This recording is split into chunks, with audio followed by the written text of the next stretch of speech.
Susano-o, the Japanese god of storms and younger brother of Amaterasu, is what some would describe as, if you'll excuse my language, a chaotic badass.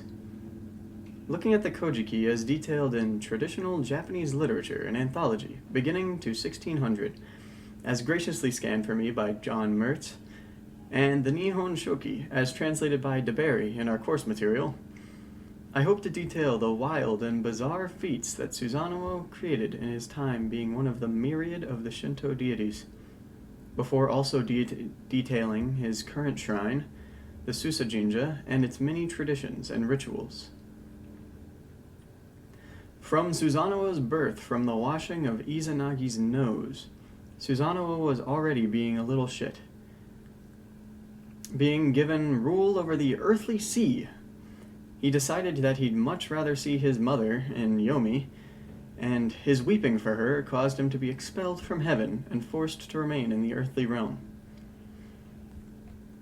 As described by DeBerry, Susano-o then came to apologize to the ruler of heaven Amaterasu,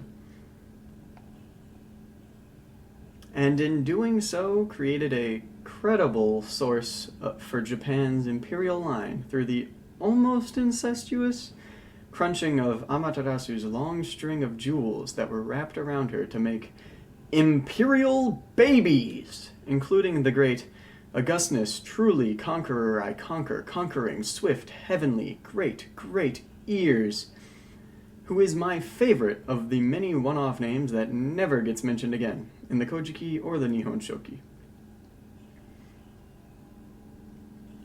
Upon the creation of these children, Susano-o bragged about making more women from his crunching than Amaterasu made from hers. And so filled with pride from victory, he shit all over the walls of Amaterasu's halls and broke all of her rice paddies.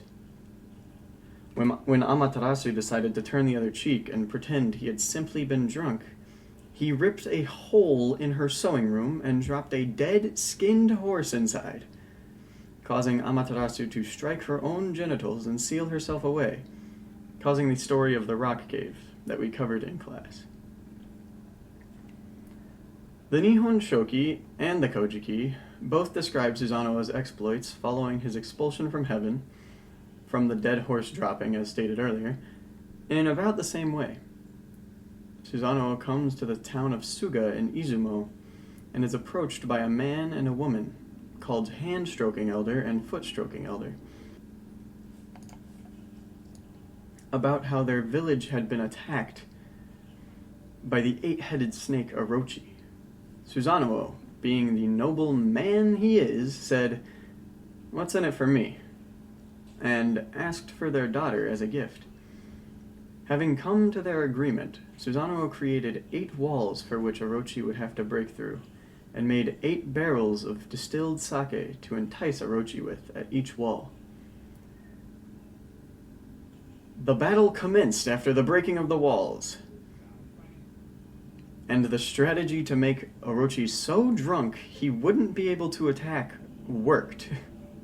Susano-o was able to quickly dispel him with what would later be known as the sword Kusanagi, part of the imperial regalia that remains prevalent in modern Shinto. Upon vanquishing Orochi, Susano-o decided to settle down in Izumo with his new bride, and that is where, according to the Izumo no Kuni Fudoki, he himself created the Susa Jinja. Although Izumo has many different shrines for Susano-o in its vicinity, even so far as Susano-o being enshrined at the Grand Shrine Izumo Taisha, the Susa Jinja is described as the true shrine for him by Iwamasa Nobuhiko on the Susa Jinja website. Like many modern shrines we have discussed in class, the Susa Jinja offers to send prayers to the kami through the use of ema boards and the traditional offering boxes that you would see at many shrines in the Shinto world. Along with those methods, a priest's prayer with very specific rules to follow can be given to receive a blessing. The very specific rules to follow of which mainly pertain to bowing at certain times and angles, like when the priest bows or begins chanting at the altar. The Susa Jinja also offers traditional Shinto weddings. most of the Susa Jinja's public rituals are close in time, mainly being around the end of April, corresponding to the Reitai-sai or Chokin-sai festival that begins on April 18th, in which Susano-o's spirit visits Amaterasu's shrine opposite of the gate from the main Susa Jinja shrine. This is said to be a time of reverence as Susano-o pays his respect to Amaterasu, probably for all the destruction and defecation he did during his time in heaven. This is continued by the Bugaku dance of Ryo-o Nomai on the 19th, which is a traditional performance delivered to the Japanese elite of Izumo. Finally, the Momote Shinji is performed later that afternoon, which is a common archery ritual presented at many shrines. However, in Susa Jinja's case, the arrows are shot to pray for the good harvest of crops Susano has brought.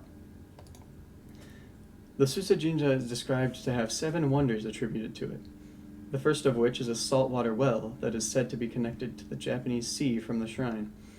It is also said to provide good health to those who bathe in or drink it, although on the Susa Jinja website itself they warn against drinking the water.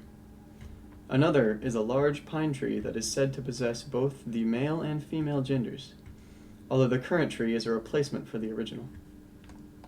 The third is described by the Susa Jinja website as God's horse, it being a horse statue presented at the shrine that is said to present disasters that might happen. The Ochiba no Maki is described as another wonder, being a crest of fallen oak leaves that represents the shrine as well as the family of the Susa Jinja's head priest. The fifth wonder is a cherry tree that is said to regrow whenever it is cut, and signifies good harvest for those in the Izumo area. The sixth comes with a superstition regarding spots on Nakayama Mountain relating to good harvest. And the last wonder is a hole inside of a rice paddy that is said, if ruined, will cause a flood as punishment. Although not listed under the wonders section, the Susa Jinja also contains a cedar tree named Osugi-san that is approximately 1,300 years old. The tree is a landmark to the Susa Jinja and is said to bring good fortune to those that touch it, which is why it is now gated off so as to not endanger its roots. Susano-o may have been a rambunctious and messy deity in the Shinto pantheon, but his contributions to Japanese society through his myths have been great. The making of royal blood and the establishment of his shrine that still exists to this day proves his importance as a kami, even if he may be a little hot-headed at times.